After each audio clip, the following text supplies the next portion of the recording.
말씀을 다 마치고 나서 제자들에게 그 배 탄 상태에서 제자들에게 호수 건너편으로 건너가자 하시고 이제 가는 중에 큰 광풍을 만나면서 일어나는 일을 기록하고 있습니다. 예수님이 피곤하셨던지 가는 내내 배에서 주무시고 그 사이에 큰 광풍이 일어서 배에 물이 가득 차서 침몰하게 생겼습니다. 그래서 제자들이 죽을 것 같아서 예수님을 깨우면서 예수님, 선생님, 지금 우리가 죽게 된 것을 돌아보지 아니하시나이까 이렇게 말하면서 깨웠죠. 그래서 예수님이 일어나서 바람과 바다를 잠잠하게 하시고 또 제자들에게 왜 무서워했냐, 왜 믿음이 없냐는 말씀을 하시고 제자들은 두려워하면서 도대체 이분은 어떤 사람이기에 어떤 존재이기에 누구이기에 바람도 바다도 순종하는가 하고 놀라면서 이야기가 마무리가 됩니다. 이 이야기는 지금 말씀드린 대로 우리가 또 읽은 대로 아주 평이한 쉬워 보이는 내용입니다. 그러나 조금 더 가깝게 찬찬히 살펴보면 쉽지가 않습니다. 왜냐하면 어떤 요소들이 어긋나 있기 때문입니다. 틀어져 있는 채로 이 대화가 이어지기 때문입니다. 어떤 면에서 그러냐면 제자들이 예수님을 깨웠죠. 죽을 것 같은 상황에 예수님을 깨웠습니다. 그런데 막상 예수님이 바람과 바다를 잠잠하게 하시면서 제자들이 예수님을 깨운 이유를 충족시켜주자 정작 그 제자들은 더 두려워하고 놀라고 도대체 이 사람은 어떤 사람이었는데 바람과 바다로 순종하는가 하면서 이렇게 수근거리면서 끝납니다. 제자들이 예수님을 깨운 이유는 무엇이었을까요? 살려달라고 깨운 것이죠. 죽게 생겼으니까. 우리가 죽게 된 것을 돌아보지 아니하시나이까 그러면서 깨운 거니까 살려달라고 깨운 것이죠. 그럼 도대체 어떻게 살려주길 바랬을까요? 바람과 바다를 잠잠하게 만들어서 살려줬더니 더 무섭고 이 사람은 도대체 어떤 사람이야? 그게 안 맞는 거죠. 그렇죠? 그럼 어떻게 살려줬어야 될까요?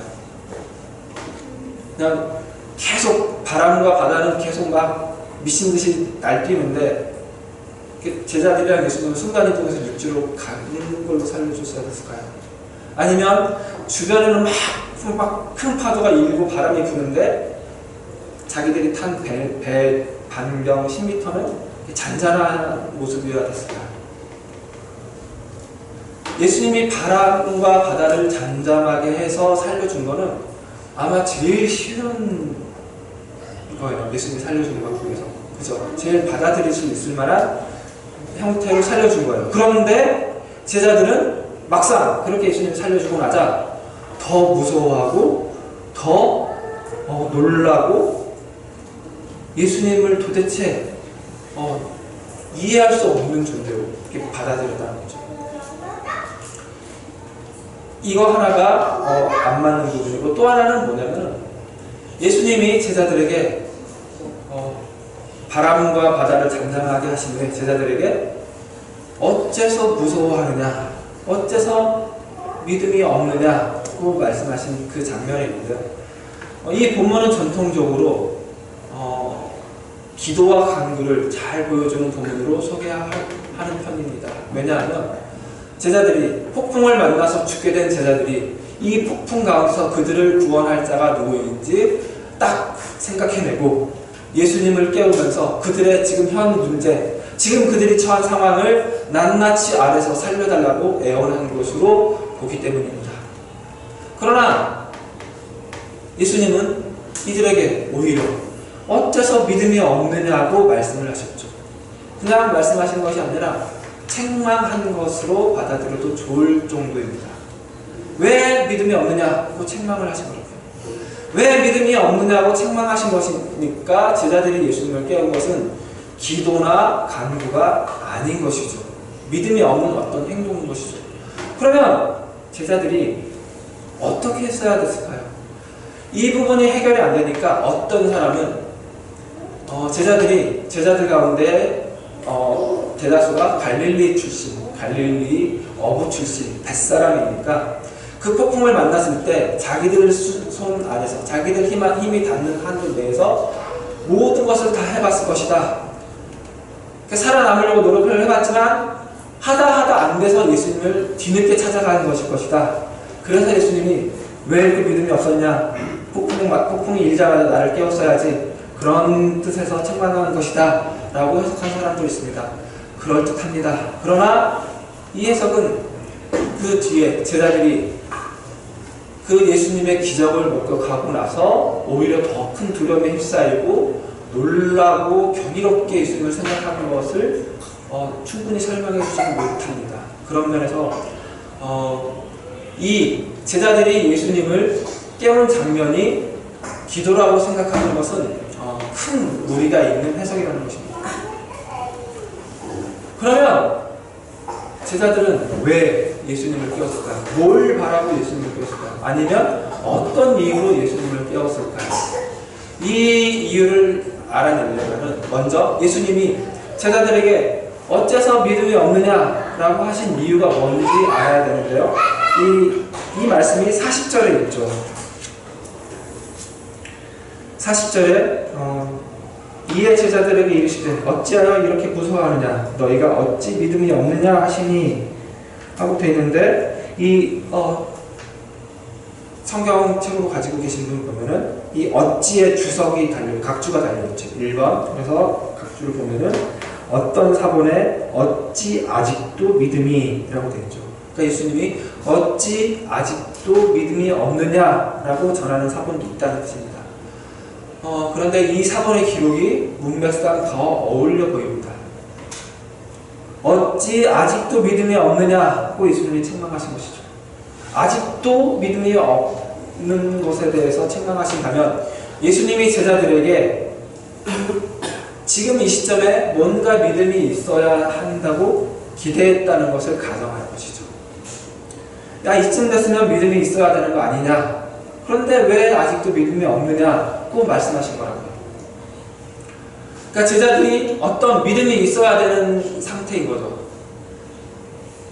그러니까 지금 이 시점이면 제자들이 예수님을 많이 따라다녔죠. 그래서 믿음이 생겨야 되는 시점이라고 예수님 오신 건데, 그런데 여기서 오해하면 안 되는 것이 뭐냐면은 제자들이 예수님을 따라다니면서 많은 기적 행하시는 것을 목격했습니다. 많은 병자들을 고치고 귀신들을 쫓아내는 것을 제자들이 봤죠. 그래서 믿음이 생겨야 하는 것이라고 우리가 받아들이기 쉽지만 그건 아닙니다. 예수님은 당신이 하나님의 아들인 것을 증명하기 위해서, 납득시키기 위해서 기적을 행하신 적이 한 번도 없습니다. 왜냐하면 그 기적을 봤다고 해서 사람들이 저 기적을 행하는 자는 정말 하나님의 아들이구나, 하나님이 보내신 자이구나, 메시아이구나 하고 받아들일 사람이 한 사람도 없기 때문입니다. 하지만 예수님은 제자들에게 지금 이 시점에 믿음이 있어야 되는 것이 아니냐라는 기대를 하신 것이죠. 왜 그랬을까요? 그 이유는 33절과 34절에 나와 있습니다. 사실 33절, 34절은 지난주에 비유 이야기를 할 때 다뤘어야 했거나 아니면 따로 다뤄야 하는 내용이지만 오늘 제가 이 바다 가운데서 폭풍을 만난 그 사건과 함께 읽은 것은 이런 탓입니다. 오늘 이 본문을 설명해 주기 때문입니다.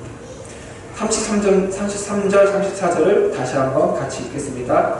예수께서 이러한 많은 비유로 저희가 알아들을 수 있도록 말씀을 가르치시되 비유가 아니면 말씀하지 아니하시고 다만 혼자 계실 때에 그 제자들에게 모든 것을 해석하시더라.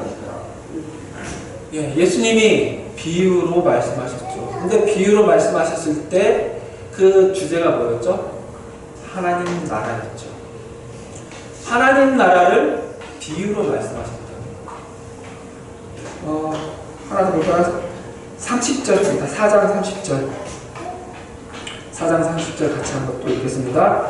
또 가라사대 우리가 하나님의 나라를 어떻게 비하며 또 무슨 비유로 나타내고. 예수님이 비유를 말씀하시면서 일부러 제 생각에는 일부러 새겨들으라고 이 말씀을 덧붙인 것 같은데요. 하나님의 나라를 어떻게 피하며 또 무슨 비유로 나타낼고, 이거는 하나님의 나라의 비유를 예수님이 만들어서 하시는 것이죠. 그동안 이스라엘 역사에, 지금 이 예수님이 오실 때까지 이스라엘 역사상에 수많은 하나님으로부터 보냄받은 자들이 있었습니다. 선지자들이 있었고 왕들이 있었죠. 제사장들도 있었고요.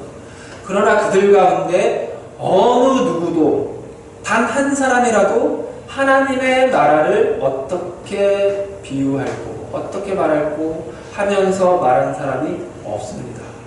왜냐하면 그 전에 있었던 모든 선지자들, 모든 하나님에게 보냄을 받은 자들은 다 하나님의 나라가 어떤 것인지 알지 못했기 때문입니다.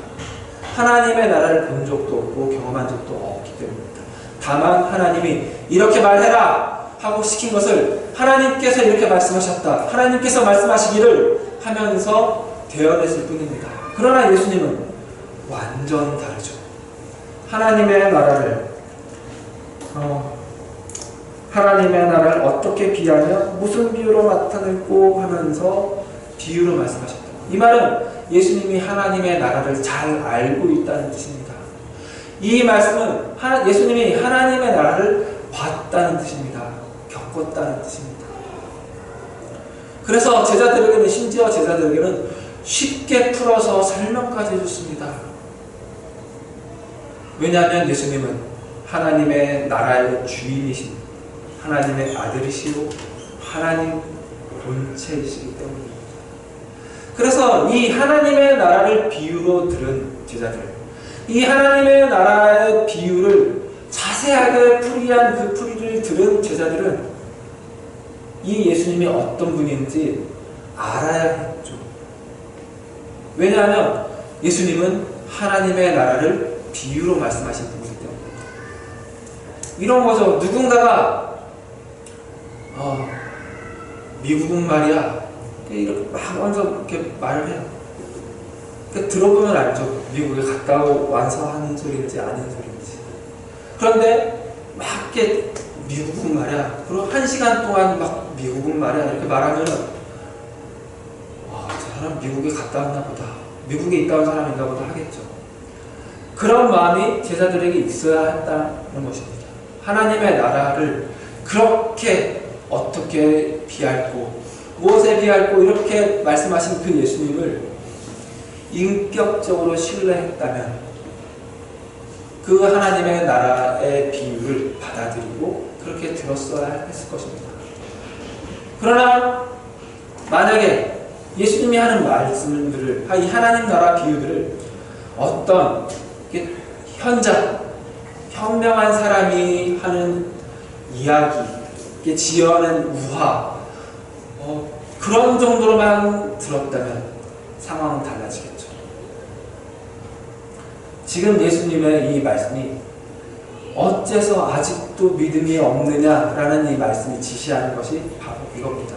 이 제자들은 예수님의 비유를 듣고 특별히 더 세심하게 풀어서 해주신 그 설명까지 다 들은 자들인데 그럼에도 불구하고 이들은 예수님이 하신 그 말씀도 이해하지 못했고 이 비유를 말씀하실 수 있는 예수님이 비유로 하나님의 나라를 말씀하실 수 있다는 그 사실에 대한 자각도 없었다는 뜻입니다.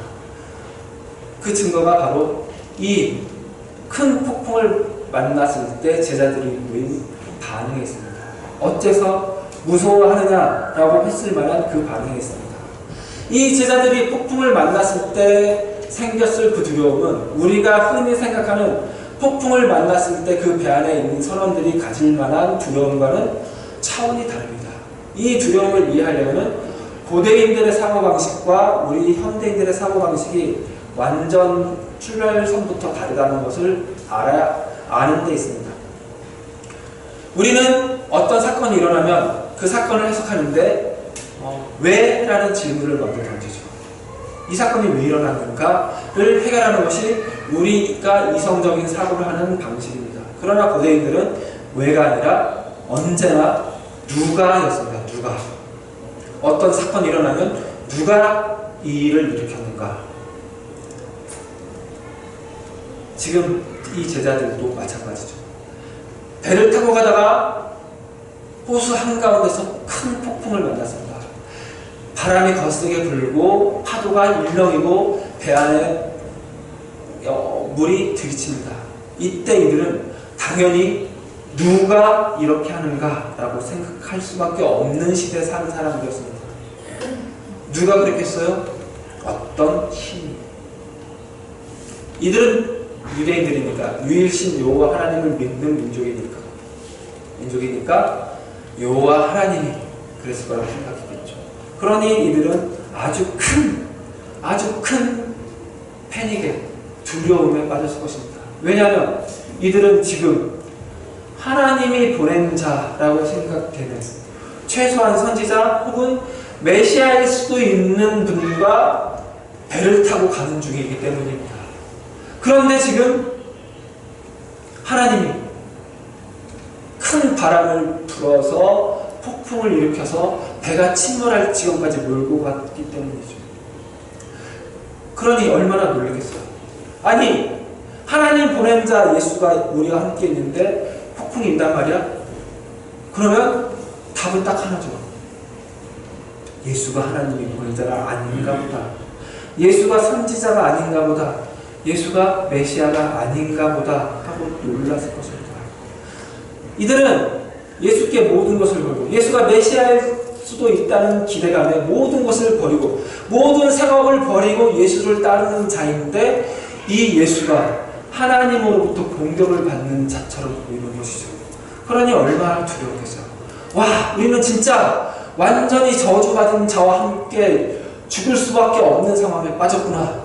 예수, 선생님 일어나 보십시오. 지금 이 상황을 좀 설명해 보십시오. 우리가 지금 죽게 됐는데 돌아보지 않습니까? 어떻게 된 겁니까? 당신이 하나님의 아들이 아닙니까? 당신이 하나님으로부터 보낸 자가 아니란 말입니까? 하고 예수님을 깨우는 것입니다. 그러자 예수님이 어째서 무서워하느냐? 어째서 내가 하나님의 아들이 아니라고 생각하느냐? 어째서 내가 하나님이 보낸 자가 아니라고 생각하느냐? 어째서 아직도 믿음이 없느냐? 내가 너에게 하나님 나라를 비유로 말한 자가 아니었느냐? 내가 아무것도 알지 못하고 아무것도 보지 못하고 너희에게 없는 이야기 지어서 내는 그런 사기꾼으로 너희가 생각했느냐? 나는 그렇게 신뢰하지 못하느냐? 라고 묻는 것이죠.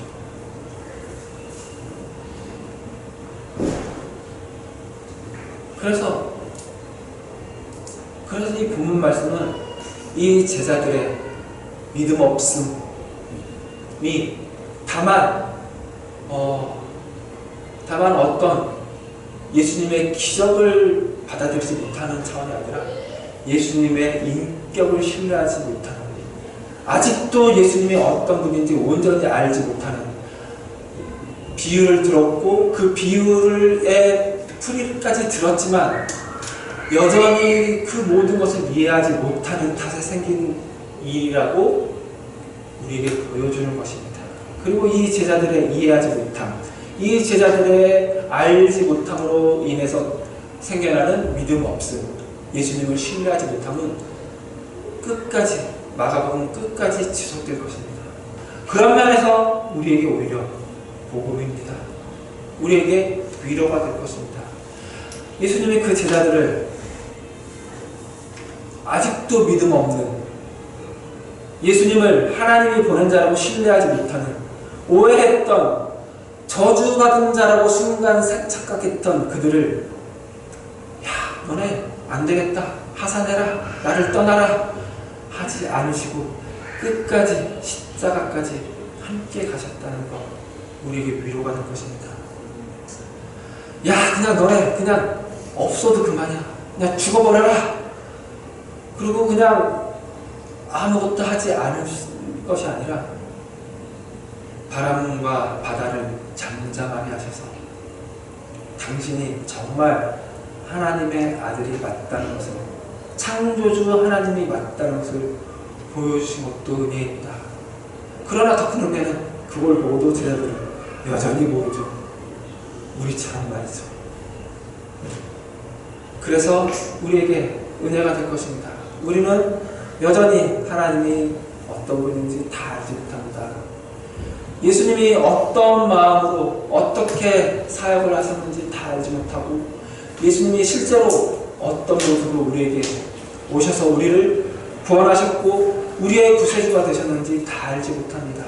그러나 예수님은 이 제자들을 끝까지 안아 끝까지 함께 하셨던 것처럼 우리를 감싸 안아 우리와 끝까지 함께 하실 것입니다. 그 하나님을 신뢰하시기 바랍니다. 그 예수님을 신뢰하고 하려고 노력하시기 바랍니다. 예수님이 그 제자들에게 하나님 나라를 비유로 말씀하시고 그 비유를 풀어 설명하셨던 것처럼 하나님도 우리에게 계속해서 말씀하시는 분이기 때문입니다. 이 성경 전체를 통해서 우리에게 말씀하신 분이죠. 그 하나님을 우리에게 인격적으로 다가오려고 노력하시고 인격적으로 다가오려고 모든 방법을 동원하시고 그분이 얼마나 신뢰할 만한 분이신가를 성경 전체를 통해서 나타내시고 특별히 그의 아들 예수 그리스도를 보내시고 십자가에 죽게까지 하시는 그 진심을 나타내시고 그 진심을 설명하려고 애쓰신 그 하나님의 그 인격적 다가옴을 보시고 신뢰하시기 바랍니다. 그게 이 본문에서 예수님이 요구하시는 제자들에게 요구하셨던 그리고 우리에게 요구하시는 믿음입니다. 그 믿음이 생겨나고 자라고 커지는 데 능한 우리 성도님들 되시기 바랍니다. 아멘. 기도하시겠습니다.